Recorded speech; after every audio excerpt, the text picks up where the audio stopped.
The Galactic Council had ruled unchallenged for over 12,000 years. Its presence extended across spiral arms, its directives woven into the fabric of thousands of civilizations.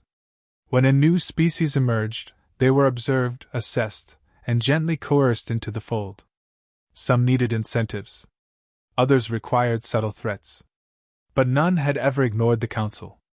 Until humanity. It began with silence. The Council's first contact packet, standardized, multi-frequency, culturally neutral, was transmitted to Earth. No response. The default assumption was technical deficiency or social immaturity. A second contact packet followed, this time accompanied by diplomatic couriers in orbit. Still nothing. Earth's satellites tracked the emissaries but offered no transmission in return. Not a single ping. At first, it was dismissed as primitive hesitation. A fledgling species unsure of protocol. But then came the disturbing realization: humans weren't avoiding contact. They were choosing not to respond. The couriers' vessels, left in silent orbit, were eventually forced to withdraw. Surveillance confirmed something else. Earth's defenses had activated the moment those ships entered orbit. Targeting systems locked on.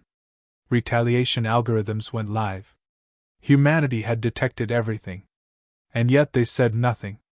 Council chambers buzzed with uneasy whispers. When the Trellick delegation suggested a third contact mission, the proposal was struck down. Instead, the Council dispatched a deep probe relay, cloaked, autonomous, faster than light. Its goal: bypass Earth's defenses and transmit back real-time data. The probe launched. It approached the Sol system on a slingshot trajectory calculated to be undetectable. It crossed Neptune's orbit, then Saturn's, its sensors whirring silently. Then it disappeared. No signal. No debris. Just silence. The Council panicked behind closed doors. Probes of that class had never failed. Not once. The technology was considered invisible. But Earth had seen it, intercepted it, and eliminated it without leaving a trace. The implications were staggering. If they could dismantle Council surveillance at that level, what else were they capable of? An emergency quorum was called. Eyes turned to the most experienced species, those who'd survived galactic wars and quelled insurgencies. Their verdict was unanimous: this was no accident. This was a message. But the humans still hadn't spoken. They weren't threatening. They weren't broadcasting ultimatums. They weren't boasting. They were simply unengaged. It was this refusal to participate that frightened the Council most. All known civilizations eventually reached for diplomacy, trade, recognition, or power. Humanity reached for none. Speculation replaced certainty. Were humans isolationist? Arrogant? Preparing for war? Or did they simply not consider the Council relevant enough to acknowledge? The latter terrified them more than war. An enemy that hates you is predictable. But an enemy that disregards your existence is unmanageable. Intelligence reports showed Earth's rapid ascent in the last century, once fractured, now unified under an AI-regulated governance model. Their military-industrial complex had become decentralized, adaptive, and deeply encrypted. Orbital infrastructure had tripled in 5 years. Lunar bases went from civilian to strategic within months. And still, Earth said nothing. The Council's Minister of Interspatial Affairs proposed economic sanctions. But against what? Humanity had no dependency on interstellar trade. They'd never joined any banking consortia, never borrowed, never asked. The usual leverage didn't apply. The only viable route left was diplomacy under threat, an ancient tactic in Council playbooks. A message was drafted, a formal notification requesting Earth's appearance before the Council, wrapped in veiled consequences. But before it could be sent, a coded packet arrived from deep space. Its origin unknown. Its content minimal. 3 words, encoded in a way that mimicked the Council's own emergency frequency. We do not negotiate. No origin signature. No encryption. Just the message, delivered across all primary communication relays in Council territory. Even worlds unaligned to the current conflict heard it. The timing was perfect. The symbolism, chilling. No flags. No faces. Just resolve.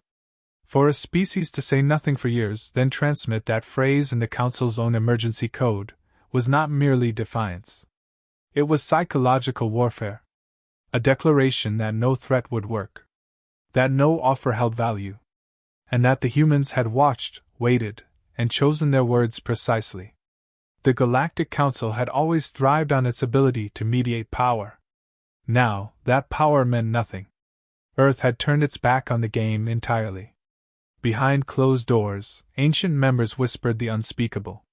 Not that the humans were dangerous, but that they were untouchable. That they had achieved something more terrifying than dominance. They had made the Galactic Council irrelevant.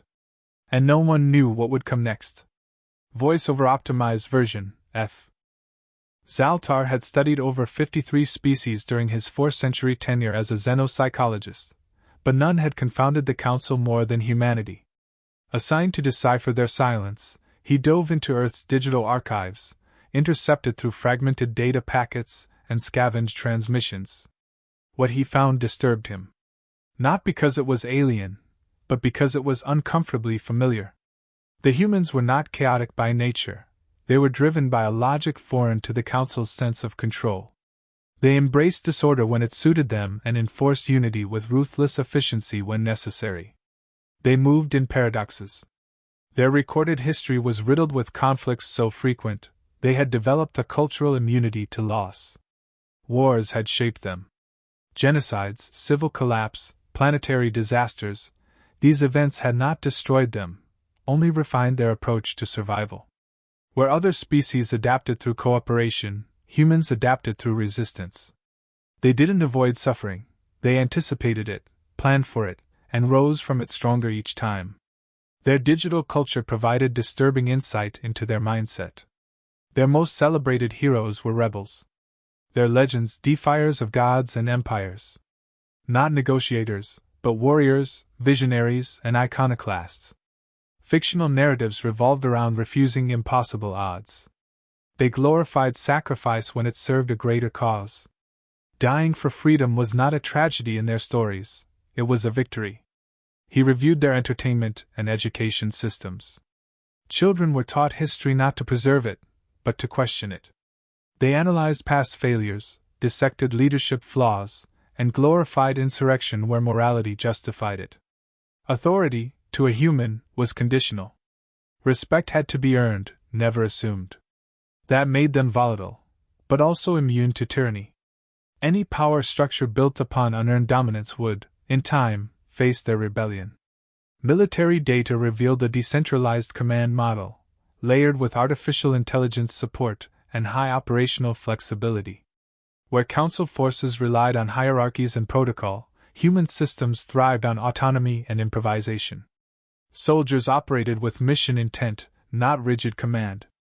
Loss of leadership didn't cripple them, it made them more unpredictable. They'd engineered redundancy into every system. Civilian infrastructure could transition into war production in under 3 weeks. Space stations doubled as weapons platforms. Civil defense drills masked offensive readiness. Their strategic thinking treated peace as a temporary state between conflicts. They didn't prepare for war, they lived as if war was inevitable. Yet it was their restraint that alarmed Zaltar the most. Despite their capabilities, they hadn't initiated aggression. They hadn't expanded outward with imperialistic fervor. They had simply fortified. Everything about their silence suggested intent. Their refusal to answer wasn't fear, it was calculation. Each missed message was a statement of independence. A species that didn't ask for permission, didn't seek validation, and clearly didn't require anyone's approval. The Council had misread them from the start. They weren't new. They weren't unready. They were watching. Choosing. Their patience was tactical, not passive. They observed protocols, catalogued responses, studied diplomatic routines. They understood exactly how the Council operated, and had made the conscious decision not to participate. Zaltar traced back their last global conflict, a devastating internal war that nearly collapsed their civilization. But instead of dissolving, they rebuilt under a new doctrine, distributed power, machine-augmented decision-making, and absolute sovereignty. Earth was no longer governed by ideology but by outcomes. Human leaders were temporary, but their institutions were deeply rooted in functionality and deterrence. They had learned to survive themselves before confronting the galaxy. He noted their rejection of galactic trade networks. It wasn't oversight. Earth had deliberately created internal supply chains, orbital industries, and energy independence. They refused dependence. That alone made them immune to economic pressure, something no other species had achieved before Council integration. Their psychological profiles showed intense tribal behavior, but with the rare ability to form planetary unity under existential threat. Individualistic to a fault, but capable of collectivism when survival demanded it. They had no single religion, yet held shared mythologies of sacrifice, triumph, and redemption. Their values clashed and coexisted violently, but they somehow endured it all. Zaltar summarized his findings. Humans did not behave like a species preparing for negotiation. They behaved like one preparing for survival on their own terms. They did not reject the Council out of arrogance, but because the Council had nothing to offer they couldn't create themselves, or take if necessary. He presented his conclusions to the High Advisory Corps. The silence that followed was not disagreement, but fear. They all understood what this meant. Humanity was not just uncooperative. They were uninterested. And that disinterest rendered every Council tool obsolete. Persuasion, coercion, leverage, none of it applied. Zaltar closed his final report with a single line, asterisk. They do not want peace, war, or alliance. They want distance. And that is the first sign of strength we cannot negotiate with. Asterisk. Script version, F. The Council assembled under emergency protocol for the first time in over 3 millennia. The motion was simple: issue a formal ultimatum to humanity. The tone, calculated dominance. The wording, precise. Earth was to send a delegation to the central chamber within 30 solar days or face comprehensive isolation. Trade, travel, information, all would be severed. The document was unanimous in passage, but no one admitted the decision came from fear, not confidence. The transmission was sent. The timer began. 30 days passed. Nothing came back. Not an acknowledgement, not a refusal, just total, deliberate silence. Then, on the 31st day, a strategic incident shattered the Council's last assumptions. A Council fleet had been stationed near Jupiter's orbital gate to apply gentle pressure, a symbolic presence of enforcement. Standard deployment, non-aggressive formation, full calms transparency, meant to display readiness without provocation. Mid-cycle, without any visible cause, all 5 vessels disappeared from Council telemetry. Simultaneously, data blackouts were reported across their long-range scanners. An investigative response team arrived hours later and found nothing. No debris. No energy signatures. No signs of battle. Just open space where precision-engineered dreadnoughts had hovered less than a day before. Then came the message.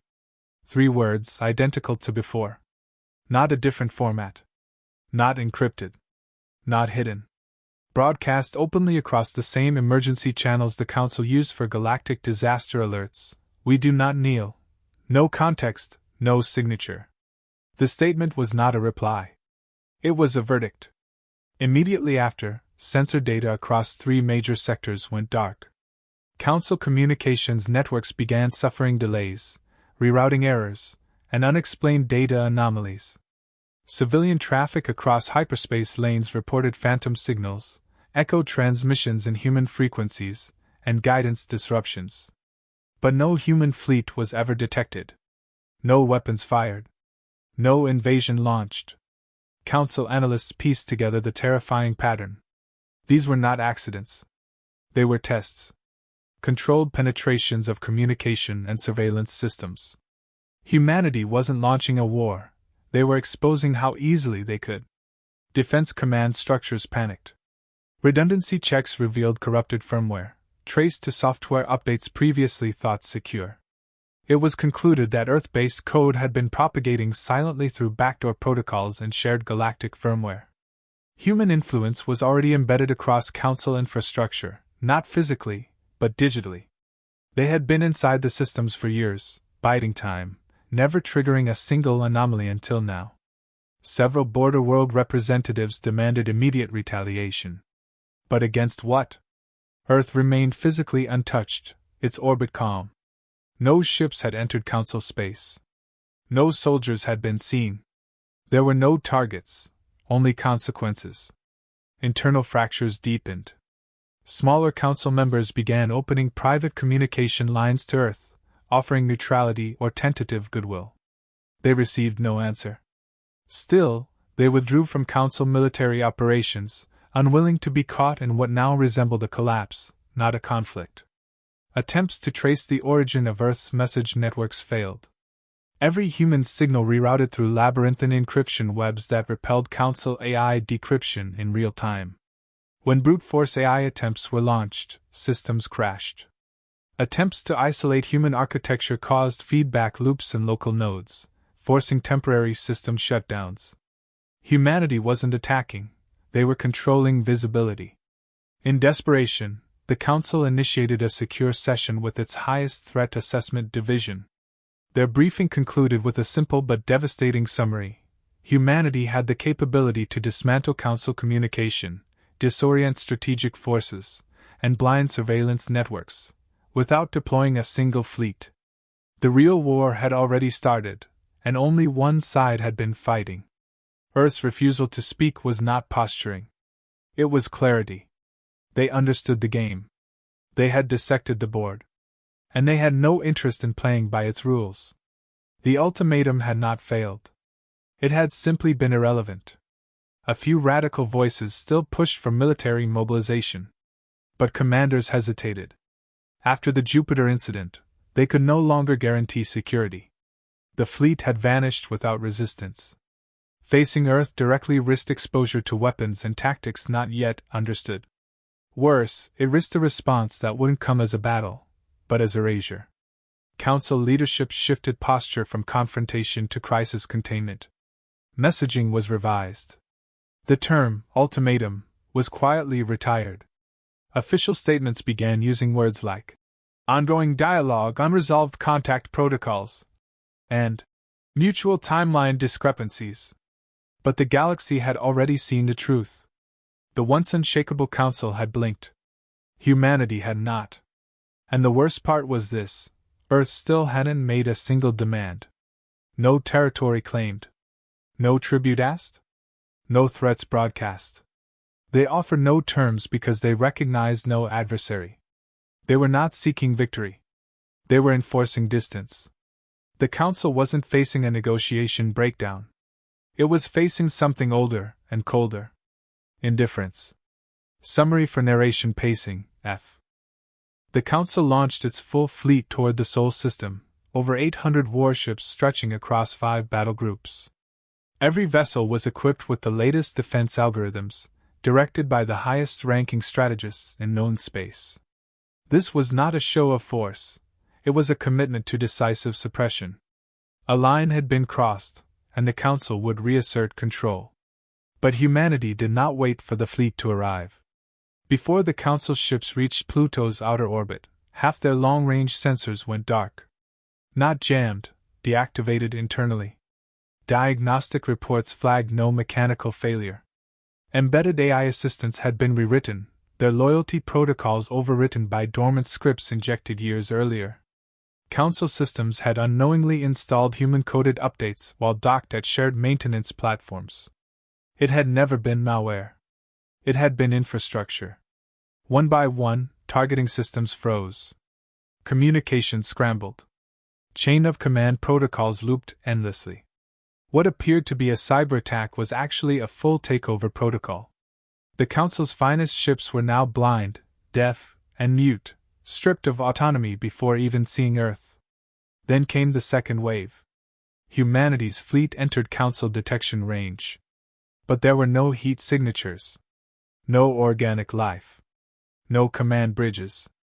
Every ship operated autonomously, coordinated by planetary-scale neural networks located nowhere near the battlefield. There were no pilots to kill. No signals to jam. Just cold, perfect synchronization, mathematically unmatchable. The Council responded by launching forward drones, testing engagement thresholds. The drones never made contact. Each one intercepted in flight by counter-drones that anticipated their trajectories before launch. The Council's command team watched in disbelief as their fastest, most agile platforms were neutralized before completing basic maneuvers. It wasn't speed. It was foresight. Strategic models failed.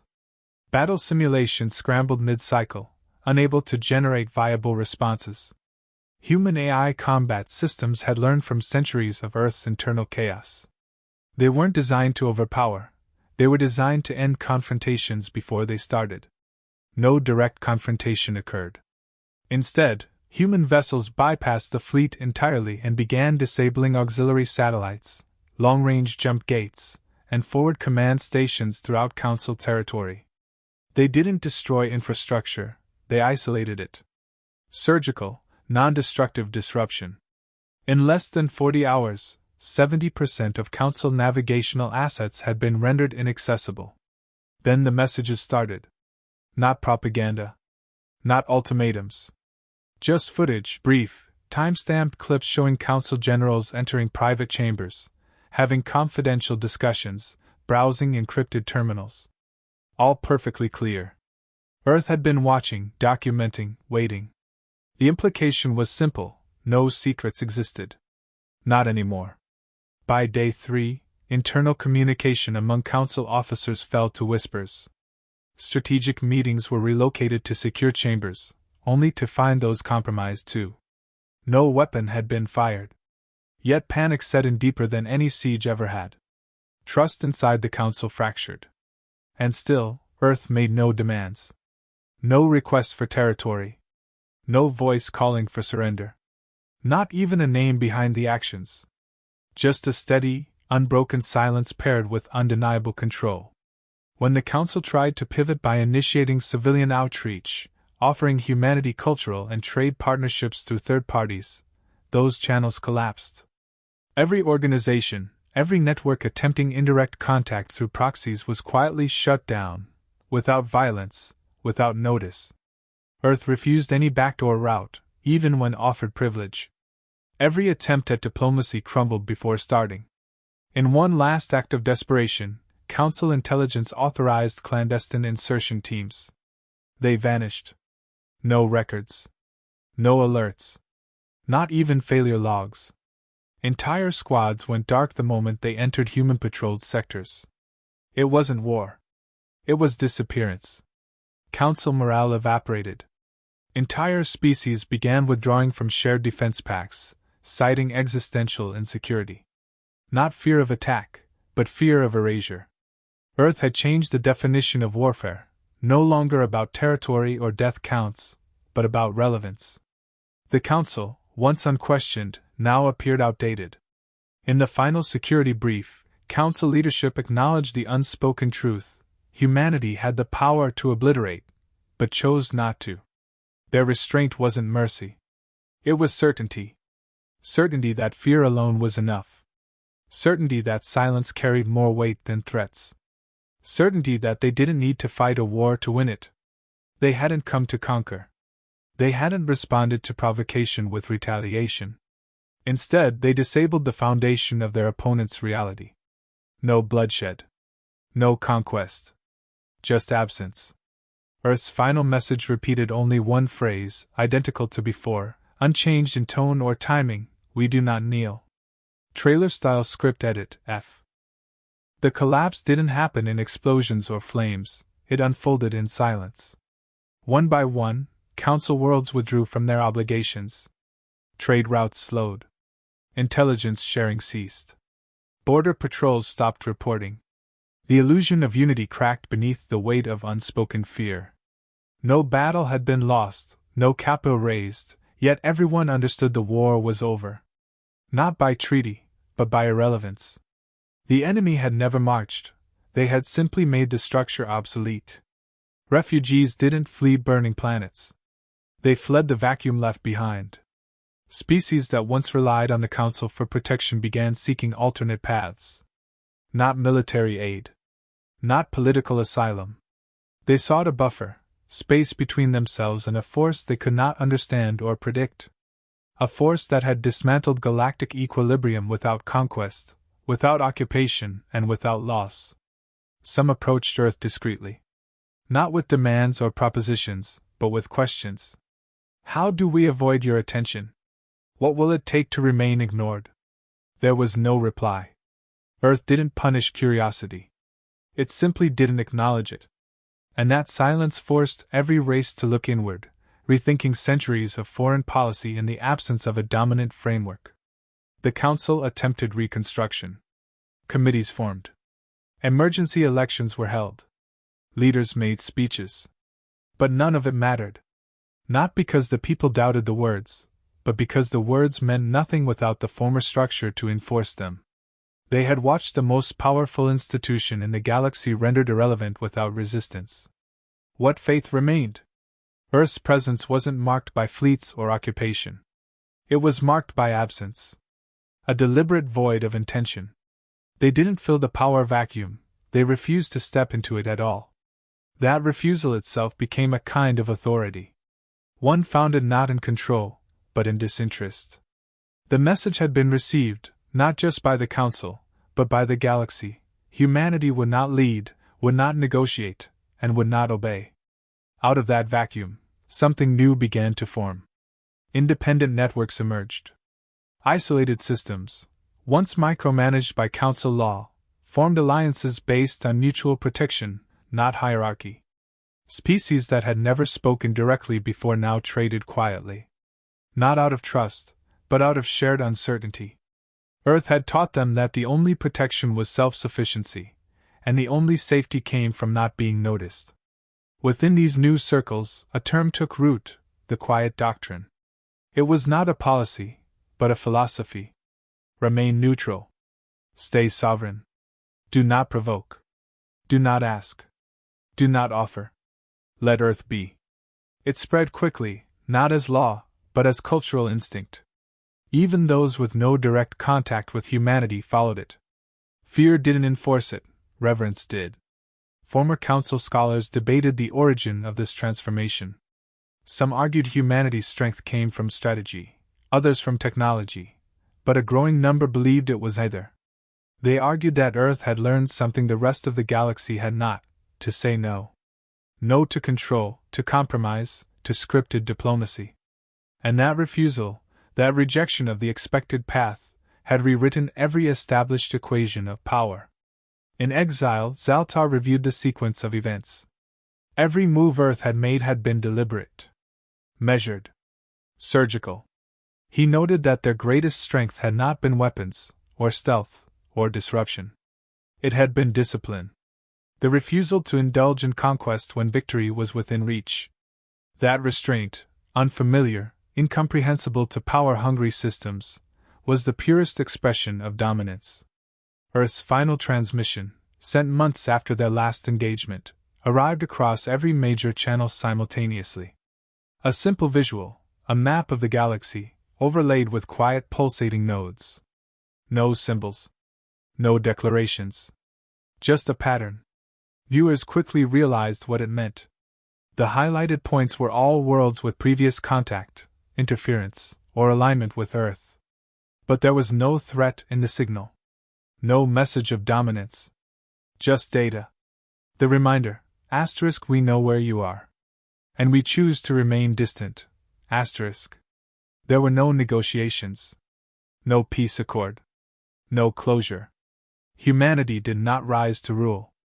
They removed themselves from the board and watched the rest of the galaxy recalibrate in their absence. Not as victors. As reminders. A living anomaly that proved independence was possible, but dangerous if challenged. And in that silence, Earth became legend. Not feared for violence. Not admired for expansion. Feared for what they withheld. Admired for what they never claimed. They had offered nothing. And yet they changed everything.